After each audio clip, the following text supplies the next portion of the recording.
Hi guys, 18dap here and welcome to this video. Before we make a start on it, I just want to make a quick announcement. I've been lucky enough to be selected to play for the third time in the Evestrust Charity Legends football game at the Eco Power Stadium. The event sponsored by the Eco Power Group on the 7th of May 2022 at the Eco Power Stadium. Tickets are available. Contact me on my socials if you want any.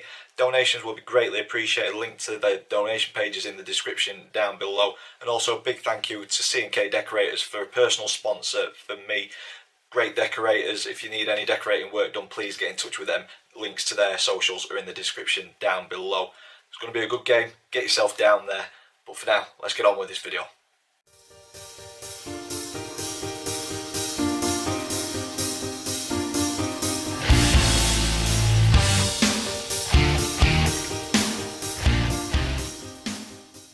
Hello guys and welcome to this match preview for Saturday's fixture in League One. It's Doncaster Rovers versus Charlton Athletic at the Eco Power Stadium. If you're an existing subscriber, thank you very much for supporting the channel throughout this tough period as a Rovers fan. But if this video has brought you to the channel and you're new, please consider clicking subscribe so you don't miss any future content. There will be a match day vlog for this game, but if this is the first video that you've come to, this is the format that we go through match previews. We'll look at the previous meetings between the two clubs, current form, player profile. I choose a Donny Rovers player just to say a few words about. I give my opinion on the one to watch for Charlton Athletic, but as I always say, you know your club much better than what I do, so if there's somebody else who you think deserves the one to watch accolade more so than who I pick, please let me know in the comments down below. And then we round the video off with three predictions. The predicted team lineup thanks to FanHub. Me and the family have a predictions league table, so there's an update on that, and then my all important score prediction at the very end. So without further ado, let's get into previous meetings. And Donny and Charlton faced off a total of 18 times in our history. Rovers coming out on top on 5. Charlton winning this battle at the minute with 10 wins out of the 18, and then we've drawn on 3 occasions. Looking back at the last 5 though, we have got the playoff semi-final back in 2019, and that's probably the last time a lot of Rovers fans were proud to call themselves Rovers fans, in fairness.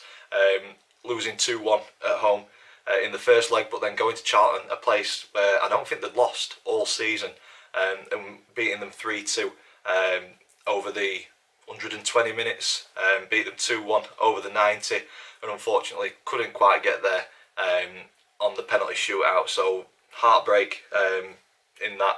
Charlton went on to win and go up to the Championship. So yeah, very disappointing, but from there it's kind of been a downward spiral for Doncaster Rovers in more ways than one. So we move forward to the 2020-21 season, and it was a 3-1 away win for the Rovers and then a 1-0 home defeat. So kind of trading blows in that season. So hopefully we're trading blows this season, because earlier on we got battered 4-0 at the Valley. So it'd be nice to get a tight 1-0 win or a 2-0 win on Saturday, and hopefully give us more of a chance of survival, so we will see. Moving on to current form, this potentially says that that win on Saturday might not come, because looking at the Rovers, we've got 1 win, a draw, 2 defeats, and then a draw. Charlton, on the other hand, a defeat, a draw, a defeat, and then they're coming into this one on the back of 2 victories. And for me, a draw at Fleetwood is something that we don't get all that often. It's a place historically where we bring nothing back, so there's a positive there in terms of getting the point, and a positive that it was a clean sheet in a 0-0 draw, but that's about it for the positives in my opinion. I think, in all honesty, chances were few and far between. They weren't of any substance either, they weren't of any quality, and it was clearly 2 teams struggling on confidence, struggling on form, and it wasn't a great spectacle for League One. I think anybody who went to the game would be able to agree on that. But I think it's unbelievable that we're still in touching distance of safety. It's only 4 points. That's all that separates us and getting out of the bottom 4. But we've not strung 2 wins together since Andy Butler was in charge. So I can't see us stringing a number of I can't see us stringing a number of results together to save us from the drop down into League 2. So I think it's preparation for League 2 next season, but I hope I'm proved wrong over the next 7 games. Charlton, on the other hand, a poor start to the season. That led to Charlton relieving Nigel Adkins from the managerial position and then they appointed Johnny Jackson as interim. And during the interim period, Charlton's form was superb. Picked up immediately, and they went on a good run. It pulled themselves away from danger, and then Johnny Jackson was given the job full time, and from that point it seems to have been a bit stop and start and kind of taken a bit of a nosedive over recent weeks.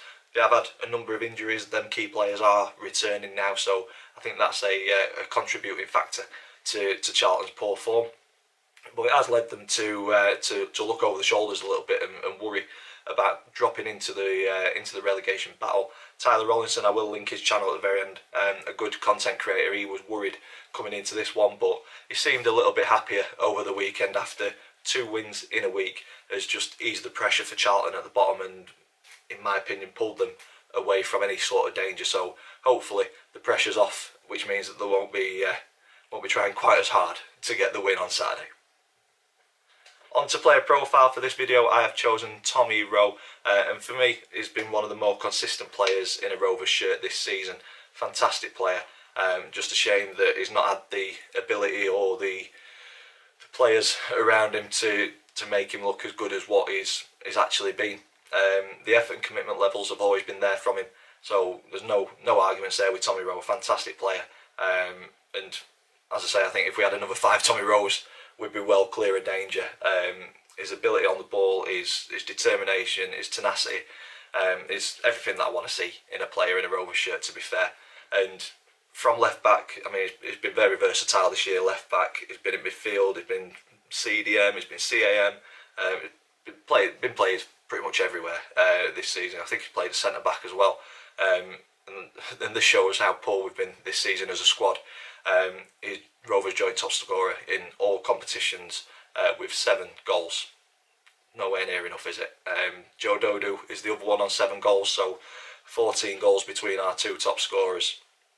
It just shows why we're in the position that we're in, and hopefully that can be rectified over the summer. But yeah, Tommy Rowe, fantastic player. Just a shame that he's been played in a team so poor. Moving on to the one to watch for Charlton, I have gone with their top scorer Jayden Stockley, returning from injury fairly recently, 28 years old, centre forward, 30 appearances, 15 goals. Jayden Stockley has got more goals himself than our 2 top scorers. That sounds worse now that I've said it, but yeah, he's got 1 assist, so Jayden's one of those players that is in the right place at the right time to pop the ball in the back of the net, so our defence have got to be on their game to stop Jayden. But then there's also Connor Washington that they need to be keeping an eye on as well, who's got 10 goals. But for me, on Saturday, the one to watch is Jayden Stockley. As I said at the start of the video though, if you think there's somebody else, let me know in the comments down below. Moving on to the predicted team lineup, this is thanks to FanHub. If you've not got the app yet, please go ahead and download it. There's plenty of features to get your team stuck into. You get points and prizes, can't fault the app. I use it for the predicted team lineup more than anything, and I've got a golden ticket, so if you are in the queue, type in the code 18D-EM6. There's 3 uses on that remaining, and that'll jump you the queue straight into the app. And like I say, I use it for the predicted team lineup, so this is what I'm going for Saturday's fixture. I'm going with Jonathan Mitchell in goal, a back 4 of Noyle, Williams, Olowu and Jackson. I'd like to see a midfield 3 of Gardner, Galbraith and Smith, but I've just realised Galbraith is on international duty, so move Tommy Rowe into the midfield and have Josh Martin, I think Aidan Barlow potentially on the right, Josh Martin on the left, so a little bit of swapping about there, but with Rio Griffiths up top on his own. So forget the graphic, I've put Ethan Galbraith in there, totally forgetting that he's on international duty. Tommy Rowe in Ethan Galbraith's position, and then Josh Martin and Aidan Barlow on the wings. Amateur. On to the predictions league table. So if you're new to this, me and the family do the score prediction for every single league game. We've not been very good at it this year, and we weren't very good at it last weekend as well. We all went with either wins or defeats. It was a draw, so there's no change in the table. So 3 points for a correct prediction, 1 point for the outcome being right but not the score line, no points if you get it wrong, so no points dished out. I remain top on 24 points, my dad on second on 23. Max in third on 17 and Chris bottom on 14 points. So we'll see what their predictions are on Saturday, and hopefully there's a little bit of change in the table because it's not moved for a fair few weeks now. And that leads me on to my score prediction, and it's one of those, head says something, heart says something else. My heart says that we need to go out and win it. If we don't, it's curtains. But we've been saying this for some time, and results in and around us are going our way. But we need to capitalise on that. We can't keep on hoping that teams in and around us are going to lose. It's not going to happen forever. We need to start winning games. So my heart says that this is going to be a win. But my head says that I don't think we've got it in us from recent performances. I think Charlton will be stronger. I do think we will get beat. But for the predictions league table, for this video, I am going with heart. We've got to keep hope. We've got to keep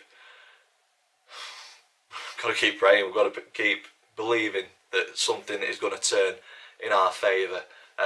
Expectation, I think we're down, but the hope is that we're going to get out of it, and it's going to start on Saturday with a 2-1 win. And that's where I'm going to leave it. If you've enjoyed it, big thumbs up for us please, comments in the section down below, subscribe if you haven't already, and as always, thank you for watching, and I will see you in the next one.